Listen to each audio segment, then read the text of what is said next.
Good morning. Can you hear me okay? Yeah, good morning. We can hear you. Good morning. Okay, perfect. Thank you. Perfect. We are online. You can start. Okay, good morning, good evening, I guess, in Europe. I am in the Midwest, so it is still morning over here. Thank you for joining me again. This is holistic medicine theory and herbal remedies. So I was going to go ahead and just briefly review what we discussed last week. We didn't get through all of the information, so this is a really broad topic. I'm trying to narrow it down to give you as much of a foundation as possible within the short amount of time we have to spend together. So I'm hoping that I can get through all that information. And so with that, I'm going to ask if you can hold off on questions, and then periodically I will ask for any questions and I will answer them to the best of my ability. I'm doing a lot of this off the top of my head. I have a brief outline here. So just to keep my train of thought, and I'm hoping to cover all of the topics that you guys are interested in. So that being said, I want to try to do it in an organized fashion because there's so much information that I don't want to forget anything. So I'm going to go ahead and just briefly review. Last week, I wanted to start by saying that I misspoke. I got a little sidetracked when I was bringing up the chakras, and we're going to discuss the chakras a little bit today. But I did say psoas when I meant solar plexus. So the psoas is a muscle that's in the pelvic girdle that I work to help release when people are having low back problems. And so I use that word a lot. And so I misspoke. So I wanted to clarify that there is no psoas chakra. It is the solar plexus. So just to clear that up. So last week we started with the foundation, and I was trying to lay the groundwork to understand where our Western viewpoint comes from with the scientific method and how our medicine has gotten to the place that it is today, and tried to explain that that's not the way that it's always been, and that there's many other views in the world about medicine and the physiology and the body and how we approach medicine and health and wellness. However, the Western scientific model is currently the predominant model, so it seems to be quite overshadowing everything else. So I'm just kind of bringing some of these other methodologies into light. Holistic, again, to review, is body, mind, soul, and spirit. So when we talk about body, we're talking about the physiology, the bones, the flesh, the part of our material self that we can feel, the brain. When we talk about mind, we're actually talking about thoughts and our thinking and how we perceive and our perception. So I went in quite in depth last week about our minds and the fact that that is shaped from our culture, from our history, from our language.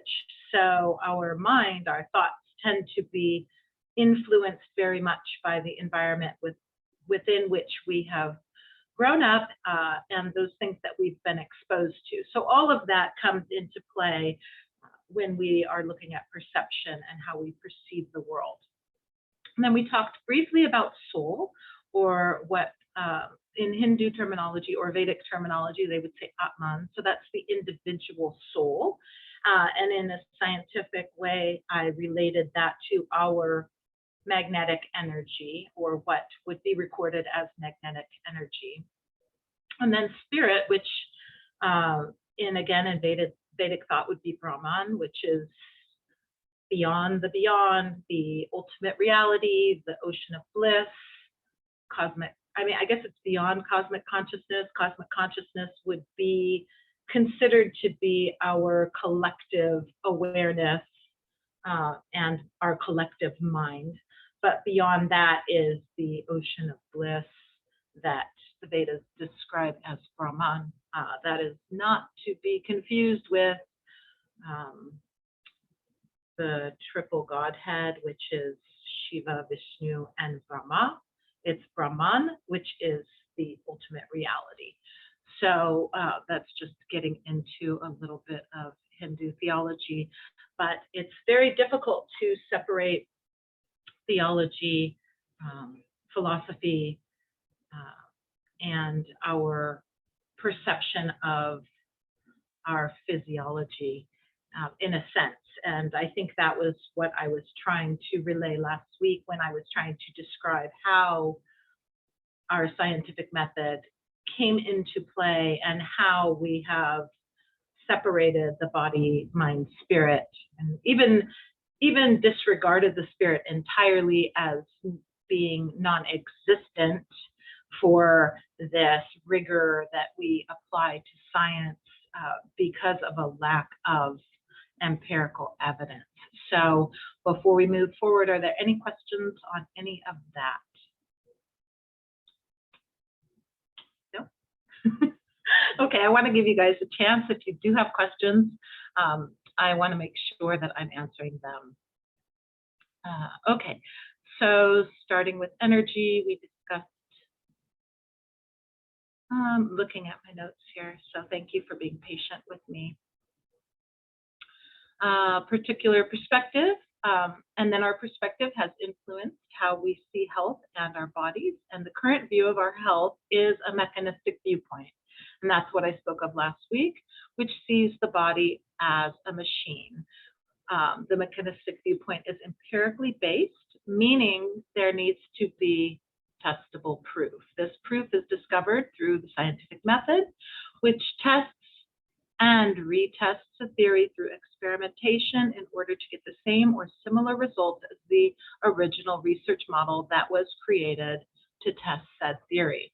Therefore, if it's being tested and if it's retested and it's not proven empirically, it's just thrown out as being not scientifically valid.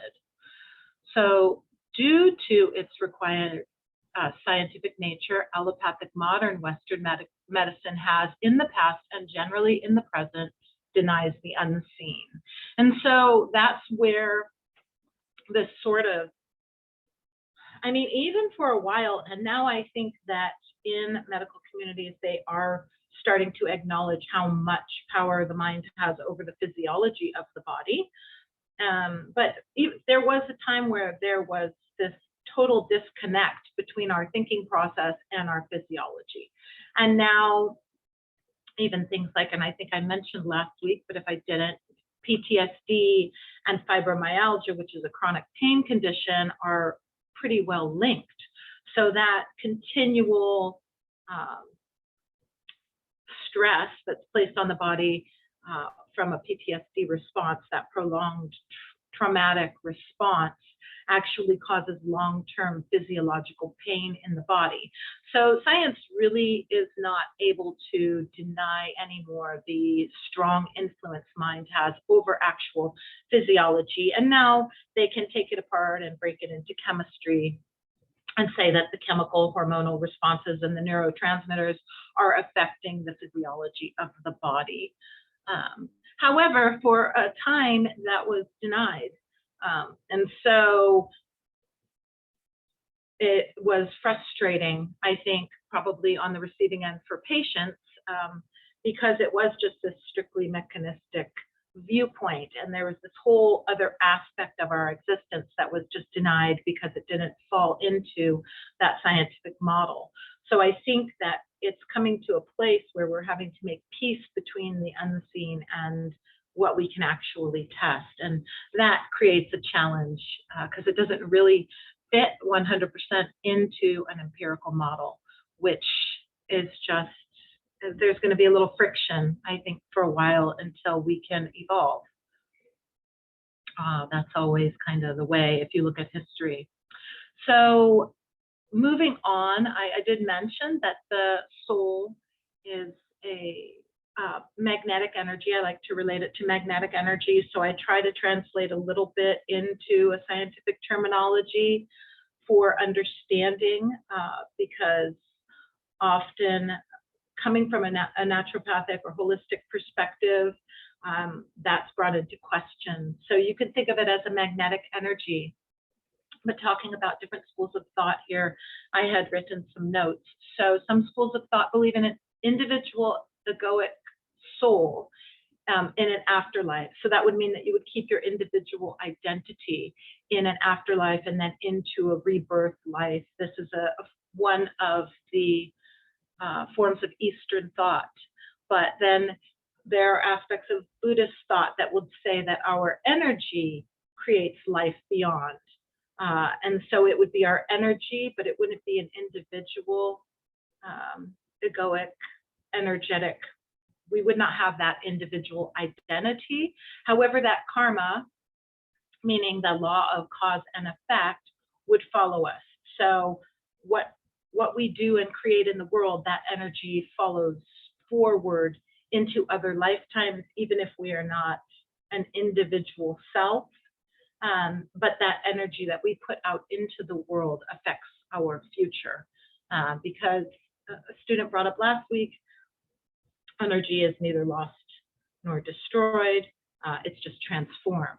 And so that goes from this life into the next. And on an energetic level, on a molecular level, that is true. Our energy doesn't dissolve or disappear, it's just transformed even after death. So getting into the idea of karma or cause and effect,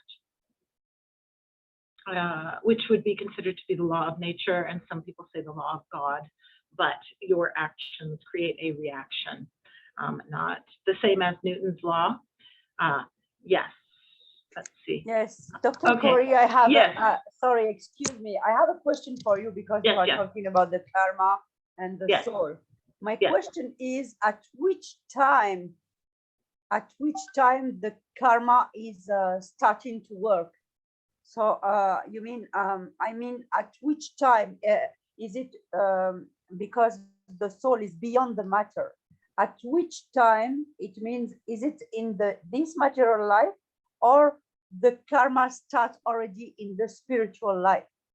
At which time? I mean, Because there's the soul both schools of thought. There's both schools of thought. So there's some philosophical viewpoints and belief systems and theologies that believe that you brought karma into this lifetime from a past lifetime, and it will continue beyond.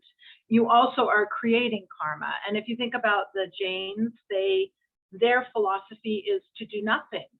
You know, so a classic sculpture of Jain philosophy or theology is just a sculpture standing still in the woods with plants growing up their bodies, so that to engage into doing nothing creates no karma, because in that school of thought, anytime you are creating karma, you are creating another incarnation into this lifetime. That is being in an individual, the idea of an individual egoic soul, whereas some like Buddhist thought does not believe that you have an individual soul that lives on beyond this body, but your energy is carried forward into the manifestations for the next generations, if that makes sense. So when we think about energy and we think about frequencies, and we talked briefly about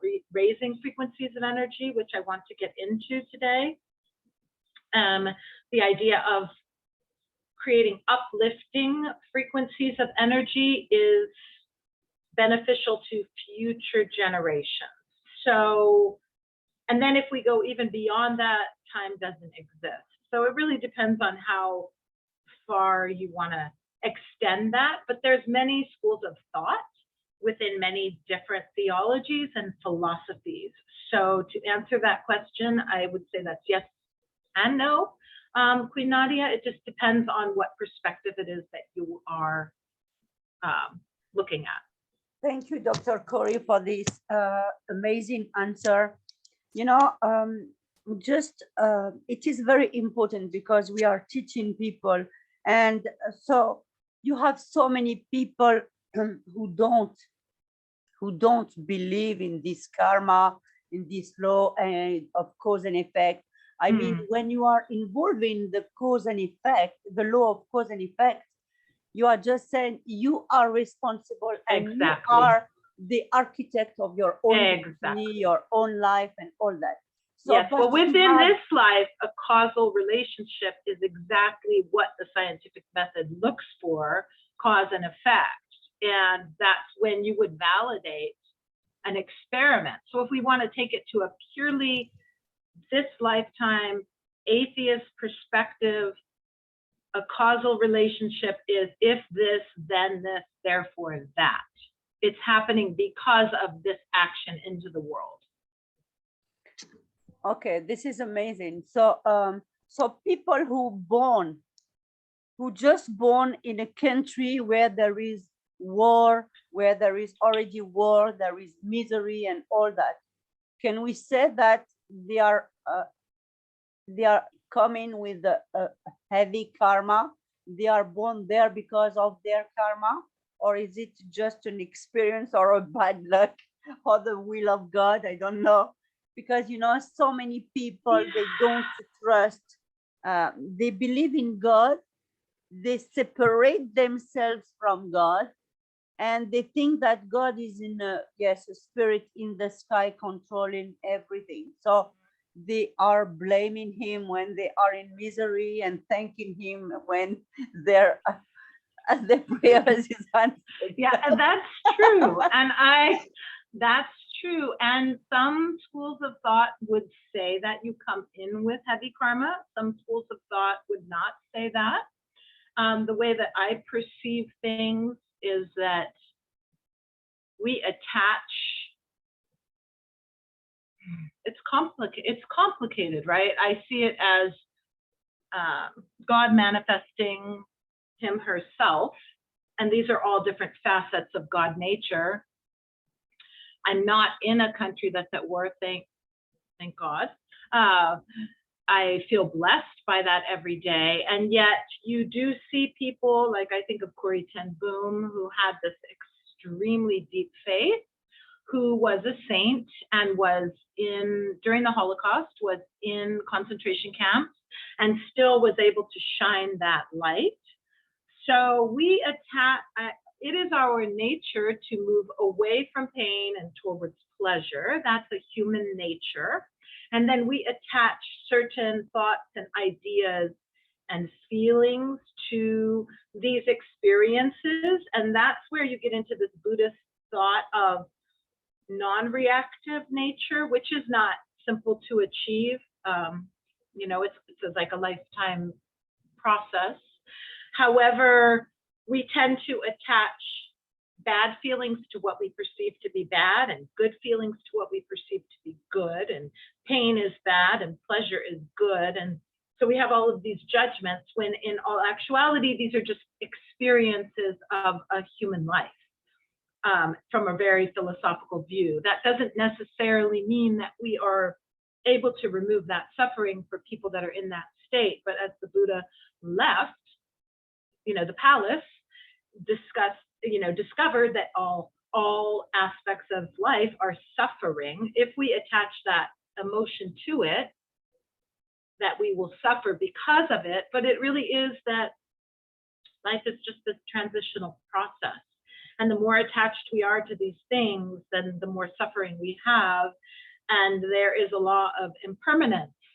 And that's interesting, because beyond this veil, they would say the veil of Maya or this world of illusion, there is no impermanence. It's all one. It's all Brahman. It's all the sea of bliss. But in this three-dimensional reality, we have this sense of time and the passage of time. And with time, it's just a continual letting go process, because as we grow and we age, we lose friends, we lose money, we gain, we lose, we gain, it's just, and then we die. So we can suffer a lot, depending on how attached we are. And are we really able to delect or remove our karma? I mean, for example, let's say that we came here with a very strong karma, and is it possible to remove that or to Well, it's evolve really, or? transmutation. I think that we talk about transmutation and Yes. shifting and changing. I think there's seva, which is selfless service. There's many forms of yoga, and that's what yogic practices are. But then you have the Jains who don't want to create any more karma, so they don't engage.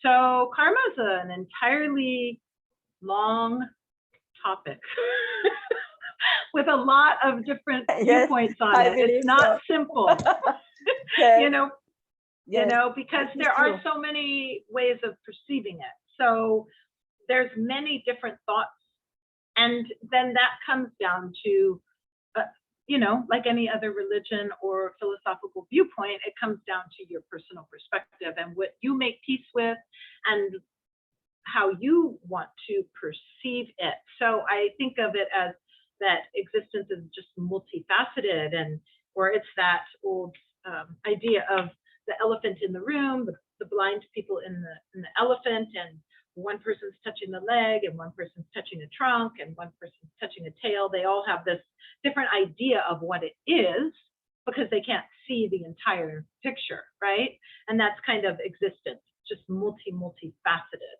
and just whatever it is that we're exposed to. And again, that gets back into this filter of our mind and how we perceive it. So the more we see and the more we learn, right, the more we shift, maybe adapt, adjust. Just Yeah. amazing.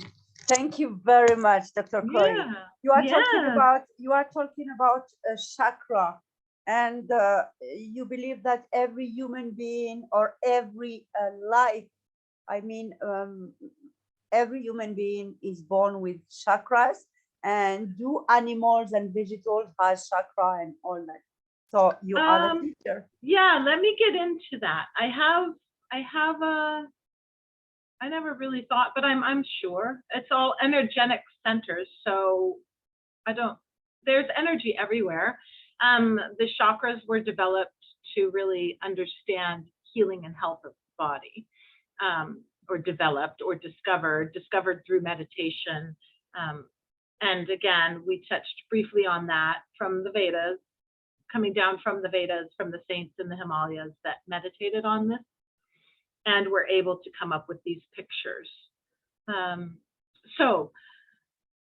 So we got a little bit into karma being the law of cause and effect, or the law of nature. And again, spirit. So for here, I briefly overviewed that, but cosmic consciousness, this idea of, but that would be more the universal mind, would be our collective thoughts as humans. Thoughts are energy, right? So we talked a little bit about emotion, emote. You're putting something out into the world, that is energy. Thoughts are energy. Cosmic consciousness would be collective thought. And sometimes when people have like psychic experiences, or they can think of something, or they hear something, sometimes they are actually tapping into that universal mind, because we're a collective, all of humankind. And then we can think about spirit as the magnetic energy of the planet, if we want to put it into scientific terms, the magnetic energy of the universe, or the Tao, which I spoke about, the Tao, which is beyond the self. It's that energy that permeates through everything. So right here, soul and spirit is where we begin to think about energy, mind too, right? But soul and spirit would be maybe like higher vibrational energy, molecules and vibration. And that's where you get into sound healing, crystals, stones. So people ask about crystals, and for a long time it was considered, still is considered woo-woo or funny new agey stuff that has no scientific relevance. However, all you need to do is think about quartz lasers, quartz crystals, and they do have a vibration. They have enough of a vibration to run a clock. And then quartz crystals, it's just very interesting. They actually vibrate faster than the speed of light. They have a vibration of about 786,000 pulses per millisecond. So this speed is actually faster than the speed of light. These items are rich in unique qualities and properties, and those are named piezoelectricity energy storage, and the application or abilities. There's just numerous applications. So I am going to try to share a chart with you when I get to the chakras. And one of the charts does have particular stones that correspond to particular chakras to align the chakras. So whenever anyone questions you about gemstones or using stones in healing, you can bring up quartz crystals. That's just one that I really like because it's so obvious that they have this amazing vibration. And so when we get into even sound healing, there was Dr. Rice, who had the Rice machine, who was actually kicked out of the United States at one point because, again, we have medicine for profit, but he came up with the different frequencies that different, say, ailments have a different frequency. So like a tumor would have one particular frequency, and then he would find a radio wave or a sound wave that would actually vibrate those molecules to such a rapid speed that they would like explode or dissolve. My ex-fiance was a biophysicist, and he worked with sound healing with cancer research. So the way that works is you have to think of the fact that our body, we were talking a little bit about it, but as molecules slow down, they get denser and denser and denser, and then we have density, and then we have our material being, right? So that is something interesting. And then I wanted to touch on, so that energetic, so we have to think about herbs, and that herbs have their energetic properties. And so there are entire schools of thought, especially like when you get into Ayurveda, different doshas, different body types, and they have different energetic properties, and different conditions and imbalances have different properties, so that you are looking at the energetics of the herb to balance out those imbalances. And this is why the allopathic or Western medicine approach to herbs is not herbology, but is pharmacology. So currently what you see happening a lot is you will see like, okay, this is the miracle herb, that this does everything. This is the active ingredient. We have extracted it and concentrated it and put it into a capsule.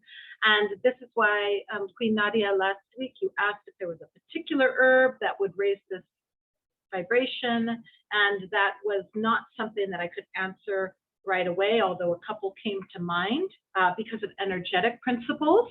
But usually when you're looking at conditions of the body from an herbalist perspective, you're looking at balancing energies, not at active ingredients or chemical components that make it effective.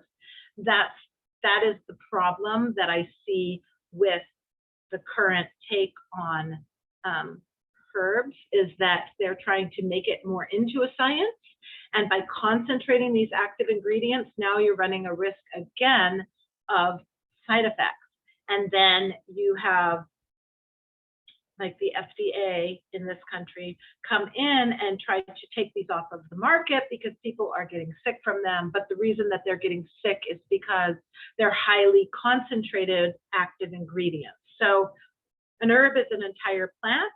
It's an entire life entity that has all of these parts and its own vibration.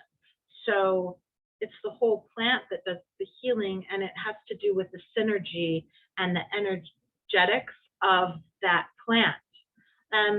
But to answer your question when we were talking about raising frequency, I wanted to bring up Tulsi to you, Queen Nadia, because Tulsi is the highest vibration according to the Vedas and is actually considered to be a Devi or a goddess.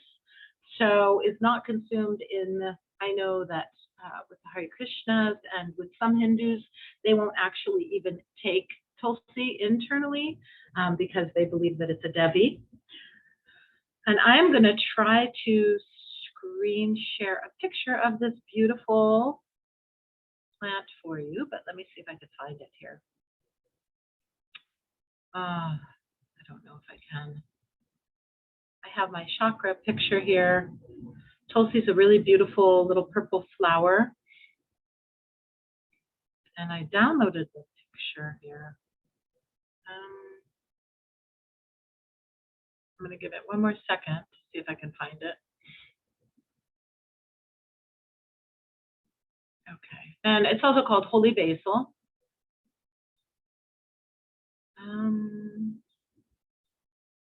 So let's see. I'm trying to screen share it here.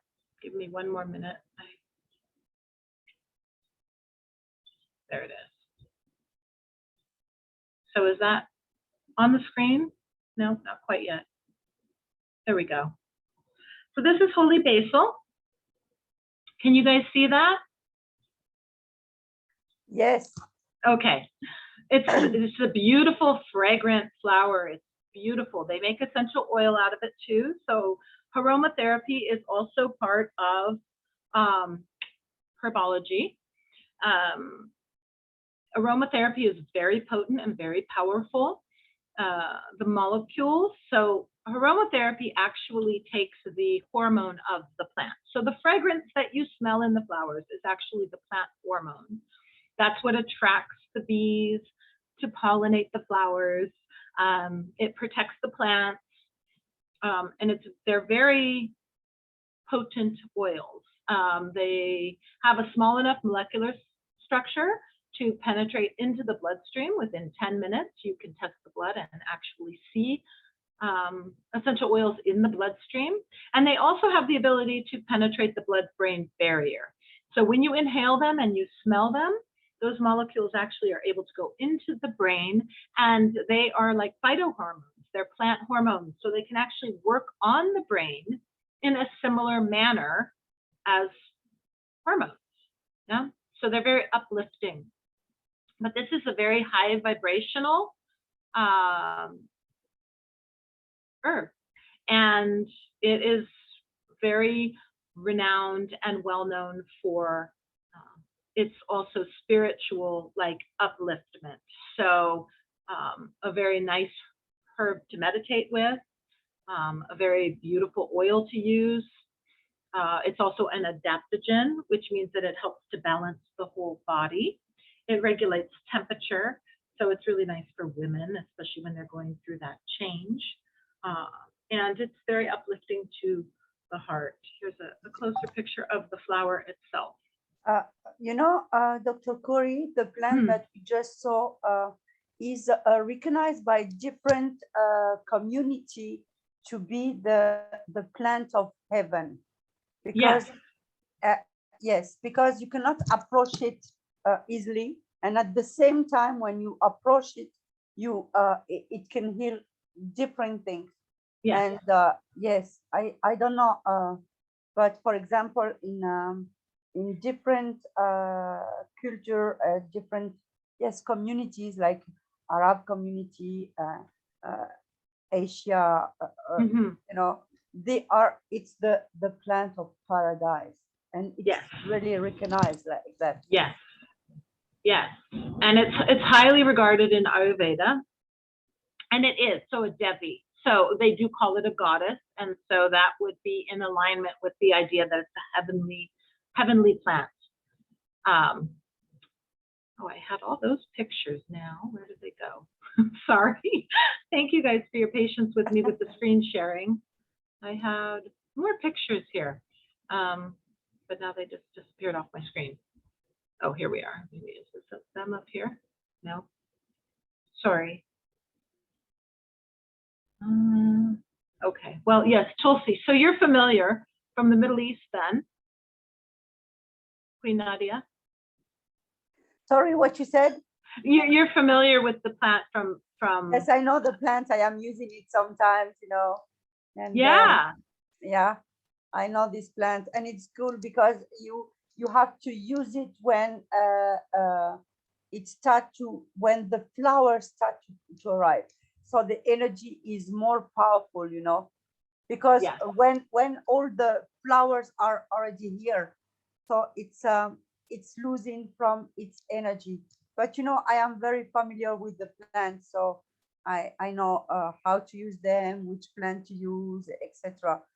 Let's say that God gave me this gift to recognize the plants and all that.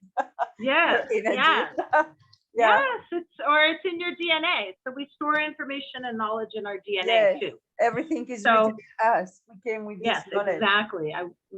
That's very true. Yeah, so it has many benefits for the body, mind, and spirit. It supports both the physical and on the subtle levels or the energetic levels.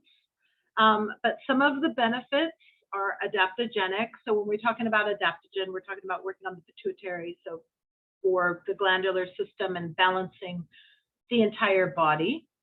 So it also helps body cope with stress. If you're stressed, it's a very good sedative. It helps with mental clarity, and it supports rejuvenation in the body. It helps you, I said, maintain a normal body temperature. For women that are going through premenopause, menopause, one of the things that happens is as the hormones are dropping off, there is, the body is struggling to maintain its body temperature. So you can have hot flashes or chills, and this actually helps the body maintain its normal body temperature. And and even the root of you can use the plant. You can even reduce it in juice, for example. I don't know how we said in English, but in French we say when you put it in centrifugeuse. Centrifugeuse is like you extract the everything from it. A decoction. Tea would be a decoction. Yes. Yeah. And you drink that. Or you could soak it in oil. Yes, or in oil, or even in juice, you can drink it like that. And or you can boil it and make like tea. But when you want to boil it for a certain, for example, disease, you will use only the root. For example, some people who have, I don't know how we said in English, but in French we say continence. When you have this problem, genetical incontinence. Yes, yes. You have this problem, and especially for people after 65, 70 years old, and they have this problem. So you use the root of this plant. You make it boiled, and you use like a tea, and drink it. And I can assure you, you take 2-3 times of this juice during 2 months. So it helps to tonify the bladder. Yes, and it would be a months, tonic. you have no more this problem. And That's this great. plant is also helping you for your blood problem of blood. This you have a lot of sugar in your blood, your blood so sugar. It will clean your blood in 2-3 months completely. This is why we are calling it the plant of heaven. Yeah, it's very potent. It is tonifying. It's an adaptogen, so it does help balance the whole body. And probably what you're saying as far as cleaning the blood, and if you're saying for incontinence, that would mean that it was very tonifying for the bladder itself. So it's a very amazing God gave plant. me this gift to recognize the plant. I What don't did know you say? from where I got that. Only from God. It's a knowledge. I was born with this knowledge. I don't know. Yeah, it's in our DNA. It's in our DNA. So we have memories in our DNA. Sometimes you're very drawn to things. I know that when I was a very little girl, I would mash up all kinds of flowers and put them in oil, and I have no idea where it came from, but my mother would open the refrigerator and just be wondering what was in there. And I was like, oh, this is for my face. And this is, yeah. But there's one thing, Dr. Corey, that we have to say to tell to our people who are listening to us. Yes, you can use the plants, you can use the stones, the gems, etc., to heal the body. Absolutely, for managing your health. Yeah. Yes, but there's one thing that we have to inform our people, that if you are with the negative energy and you trust nothing, so don't touch the plant, don't touch the stones. Why? Because it will be the reverse. The plant or the stones won't affect you. You will affect them, then you are affecting yourself. You will just damage yourself. This is the truth. Because this is why when you are touching a stone, this stone you are using. Well, the stone can absorb the negative energy. Yes. But then you take your stone and you cleanse your stone. So some people take it down to the ocean. Some people just wash it in salt water. Some people will put it in a bowl of water under the moonlight to cleanse the stone. So stones should be cleansed. Stones can shatter from absorbing negative energy, but these things are here to help us. Yes. So it's important that the stones are helping us. You need to. What was that? I said not all the stones are helping us. For example, if you are mixing two stones together, you are in very big trouble. And it depends. I think that it depends. So you need to have knowledge of stones. So you need to learn before to use it. This is what we are saying to people. But I think in general, quartz is pretty beneficial. Rose quartz is pretty beneficial across the board for everyone. And you are here to help us. You are a neutral, very neutral stone. Rose quartz just lifts the heart, and some stones are very neutral. And then beyond all of this, like as I spoke about my yoga teacher, he talked about totem herbs and things of this nature, where a particular herb or stone may resonate with you, and it could become your totem herb or stone, where it doesn't really matter what the ailment is, it just resonates with you. So it's generally healing to your being. Of course, you are attracting the same energy than you. So every stone and every plant has its own energy that can be similar to yours. You will be like falling in love with this. It's like a magnet. You can be drawn to the things that you need. And then, and then there's the idea and concept in like, say, Native American thought, where you have a totem plant, and that's your totem animal, your totem herb, right? So that's your spirit animal or your plant spirit that is always with you. So it would be like the core of yourself, right? So you can always go back to that. So that's another perspective. So there's a multitude of ideas, I think, in different cultures. And so that's why, I don't know, for me, lavender would be one of the ones that always kind of works for everything. And I tend towards rose a lot. And turmeric is pretty much a universal healer. Turmeric is in just about every single Vedic formula or Ayurvedic formula. And turmeric was brought over to Polynesia. It was one of the canoe plants. It's called olena in Hawaiian medicine. So I don't want to get too into that. We'll talk about that next time. But in the canoes, there were the canoe plants that came over from Polynesia.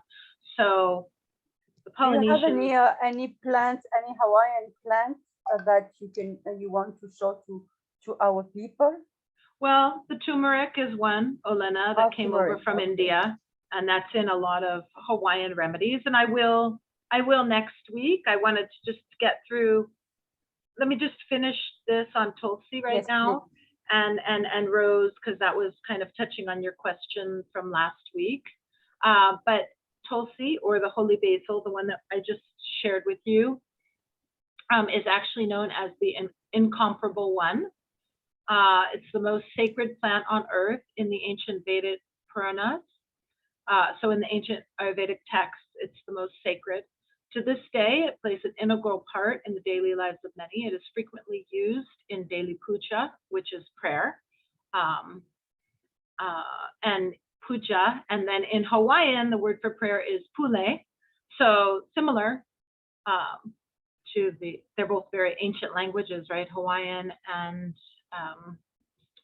Sanskrit, very ancient languages, and is often found in our home courtyards to support a positive, uplifting environment. And so some people like rosemary as well. We'll plant tulsi by the doorway. We'll plant rosemary, both of those to keep out bad vibes and bad spirits. In Hawaii, they plant the green tea leaves in front of the door.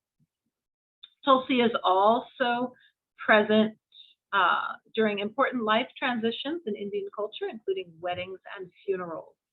In addition to its enduring role in India, Tulsi is also a part of Christian legends dating back centuries. It continues to play a role in the Greek Orthodox tradition of preparing holy water. Tulsi is high in sattva. So when we're talking about sattvic energy in Ayurveda, sattvic is spiritual energy. It's a principle of light, perception, and clarity. And Ayurveda encourages us to welcome sattvic energy whenever possible to promote these qualities within ourselves. The other types are tamasic and rajic. Tamasic, rajic, and sattvic. And I didn't get to, I want to move on with this quickly because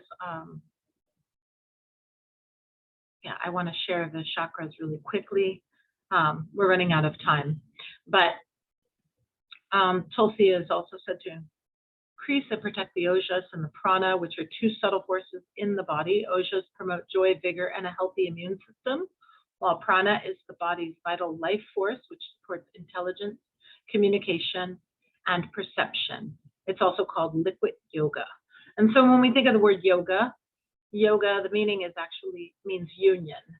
It could be union with the self, but then union with God or Brahman. And so what I just read you was from a quote that I took from Banyan Herbal. Okay, any questions? I know we've talked a lot. We have a few more minutes. I just will share a quick, sorry that the screen share isn't a little bit easier for me. I'll just go ahead and I want to share this poster with you briefly here. And this is of the chakras, and I know that I spoke last week briefly, and I talked a little bit about the solar plexus here, which I said so as, sorry, I was really tired, and sometimes when I'm thinking, I misspeak. But here is the basic. These are the central chakras. There's a multitude of other chakras, but these are the basic chakras, and the energy coming up here from the feminine, which is the earth here, up through the root chakra, all the way up through the body. They spin through the body into the crown chakra, which goes up into the cosmos, and that would be the masculine energy.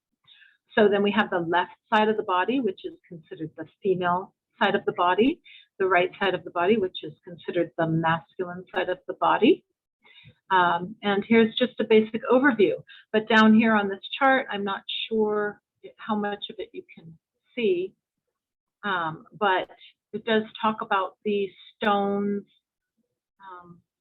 And I don't know how to give you guys a copy of this. I would like to be able to give you a copy, but it does talk about different affirmations for each of these and the stones that relate to help balance these chakras out. So you have your root chakra, and this deals with basically our primal needs. And we need to be grounded, really well grounded into the earth, making sure that we have all of our needs met. Moving all the way up through the body. In the middle here is the heart chakra. I work from the heart chakra a lot. This is basically the midpoint between the chakras, and this integrates both the cosmic and the earth energies together here. And the heart chakra is like it says, the integration point for all chakras. The heart relates to our ability to love, for forgiveness and compassion. So again, when we're talking about vibrational energies, compassion is the highest vibrational energy.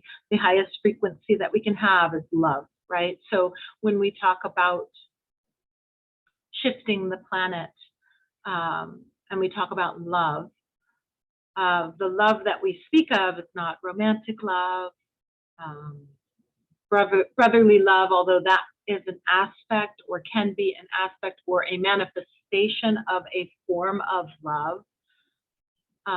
We speak of compassion in this understanding way, and understanding the interconnectedness of all of us, and that we are really just a reflection of one another, or a different facet of one another, and we extend this compassion and forgiveness to others. So I know that you're very interested, Queen Nadia, in Hawaiian healing as well. And so speaking of Ho'oponopono, which is a very easy meditation practice, which is, I'm sorry, I love you, please forgive me, thank you. And just those words, I'm sorry, I love you, please forgive me, and thank you. When we're saying it in Ho'oponopono, if we're thinking about Ho'oponopono, we could be speaking these words to another person, but it's also to ourselves, because as others are a reflection of us in the world, when we are able to love and forgive ourselves, we are also loving and forgiving others. So that again moves into that concept of oneness. So that is also a Hawaiian concept in this idea of oneness. So loving and having compassion for ourselves. And the thought is that as we work on ourselves, that shifts the vibration of the planet, that shifts others. And so it really is like the example of, you know, the pebble that is dropped into the pond, and there's a ripple effect that ripples outward.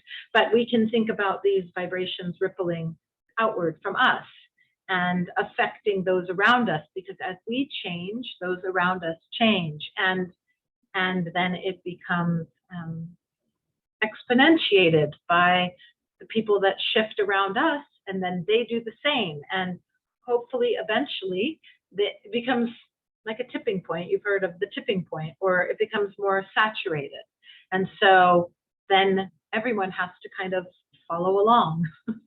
And that's how we evolve as a species. So any questions before we wrap up? No, I don't have question. It's maybe yes, regarding for example the chakra. Let's say that the chakra of root is because we have to teach our people if it is what we call the low chakra, low vibration. Is it a low vibration? Is it better? Is it lower than the plexus, solar plexus, for example? I mean, people will say low vibrational energy. It's a necessary energy about being in a physical body. So it just depends on if that is your focus or not. So to deny that energetic force in the body is to create illness. So we have the basic need for survival. That's our earth energy, right? That's our feminine energy. So we can't deny that. But if we're operating strictly from a perspective of primal energy, that is where I think people get into this idea of low vibrational energy. We try to raise our consciousness, but you can think about if you're raising it to here, this is where your psychic center is, right? The third eye. to be able to perceive the world, or the crown to be able to tap into the cosmic energy. But at the same time, we're in a material body. We don't want to fly off the planet. We need to ground into the earth, and our survival energy needs to be well functioning as well. I mean, our sexual organs are here, so we don't want to deny that aspect of the self. We want to keep that aspect of the self healthy and flowing, so that we don't end up with problems like ovarian issues, testicular cancers, things like this, if that energy is very stagnant, because we're only focusing here, because that's an aspect of our physical being and our material body. So it's a matter of knowing that our basic needs for survival are met and keeping the energy flowing and moving. That doesn't mean chasing after all of our desires. It means being in tune with our body and understanding that we have feminine energy too. For a very long time, the feminine energy has been sort of snuffed out, and women have been really suppressed and kept down. And that is why I feel that that is manifested into what's happening with the earth, because the earth is the feminine energy, the female energy of the planet, Mother Earth. Cosmos and cosmic energy is really Father Sky, or, in that sort of ideology. And so, like, if you look at a lot of women's movements, you have hula in Hawaii, or you have belly dancing, and you can think of this energy of the Kundalini moving upward, right? But it's moving upward from the earth into the body and up. So it's a matter more of having the energy moving and flowing through the body, as opposed to if you are operating from that particular chakra of, oh, I want to have lots of sex, I want to eat lots of rich foods, I want to chase after everything I'm desiring. That could mean that you're operating from a more primal energy. I don't know that I would necessarily call it low vibrational energy. I would call it more of our survival human energy. I agree, Dr. Corey, because there's no low vibration in all our chakra, because they are completing one another. The root chakra, we need it. And absolutely, we're in a physical body. Sometimes people end up here all the time. And they fly off into the cosmos. Ooh, our tornado sirens are going off right now. Oh, I'm hoping we don't have a tornado. We had a big tornado in Kansas. Yes, I heard about that. Yeah, that's not very far from me. If I have to run down to the basement in a minute, I might. I don't have an alert on my phone, but I did just hear the sirens. Yes, so that's a good point, Queen Nadia. And it's important to remember that. But when we talk about if we talk about low vibrational energy, I think we can talk about different, and that's talking about for healing. And that doesn't mean that they're not necessary. I don't think that we can make, I would say, slow moving or a more rapid moving energy. So when we talk about emotions, we could say grieving is a very slow moving energy. However, grieving is a really big part of human existence, and it's important that we grieve. But when we know that it's very slow moving energy, we can work with it with lighter, faster moving energy to help process through it. I don't know if that makes sense, but yes, I would say that. I would say that different emotions have different speeds with which they move. Yeah, yes, I believe that the chakra also, they are linked with one another like waves, Yes. They like waves moving, and I believe that every chakra is very important. Absolutely. And I believe that the root chakra, some people are calling it the low chakra, but I don't agree with that. I And believe I think you can identify that and connect that to women. And I think that if not we only look to at that, we women, can see but how they see women, you know, that women, but that's where life comes from, right? So, I believe but it's the root.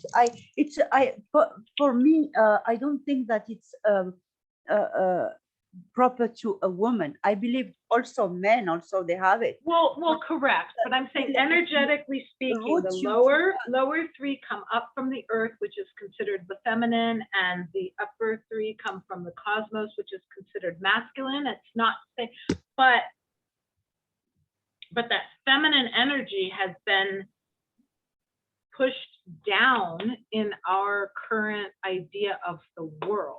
So woman Let's has say been that the suppressed. feminine energy is the root. Yes, Feminine energy is the root, and that correct. this is what it's put you in a consciousness of, and to be aware that you are also a body. This is what Correct. will reflect your physical physical existence thanks to this chakra. Correct. And I think what I'm saying is that we can, I guess I'm making the analogy, but because we're microcosm to the macrocosm, because you're saying there's these negative connotations around this low chakra, there's these negative thoughts about the feminine energy, and that it's been suppressed.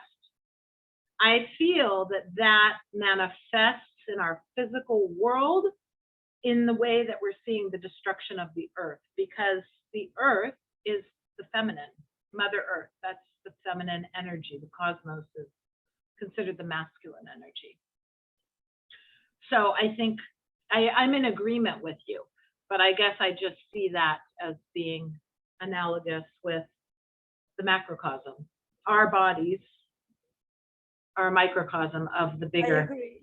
And you know, everything has been created. The whole universe has been created with these two energy, feminine, masculine, fire, water, electric, magnetic. We need just to. This is why we have also the body. We have two legs, two arms, two.